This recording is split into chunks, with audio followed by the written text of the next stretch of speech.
दोस्तों हम एक वाटरमेलन खरीदते हैं मगर 5 किलो का एक वाटरमेलन होता है। जब उसे खाते हैं तो पहले उसका मोटा छिलका उतारते हैं। ऐसा नहीं है कि कोई छिलके के साथ ही खा ले। 5 किलो में से कम 1 किलो छिलका तो निकलता ही है, यानी तकरीबन 20% हिस्सा। क्या हमें अफसोस होता है? क्या हम परेशान होते हैं? नहीं ना। कोई भी ऐसा बेवकूफ तो नहीं होगा ना कि वो कहेगा कि मैं तरबूज को छिलके के साथ खाऊंगा, मैंने तरबूज को छिलके के साथ खरीदा है, मैं छिलके को भी साथ में खाऊंगा।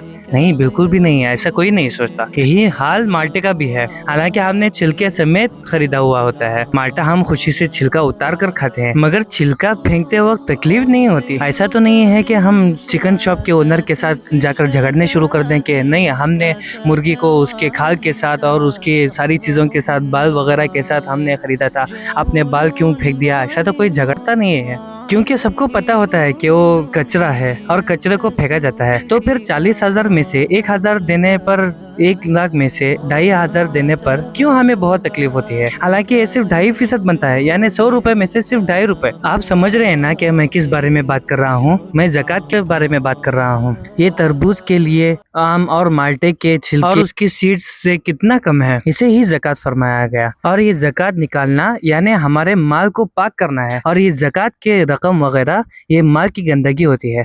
जब हम इस गंदगी को अलग कर देंगे तो हमें हमारा माल पाक होकर मिलेगा इंशाल्लाह। और हमारे उलमा कहते हैं कि जो आदमी ज़कात को अपने वक्त पर निकालने के साथ साथ बिजनेस करता है तो उसके बिजनेस में बहुत ज्यादा तरक्की हो जाती है और उसकी बिजनेस में अल्लाह की मदद भी शामिल हाल होती है। और इससे माल भी पाक, ईमान भी पाक, दिल और जिस्म भी पाक और माशरा भी खुशहाल।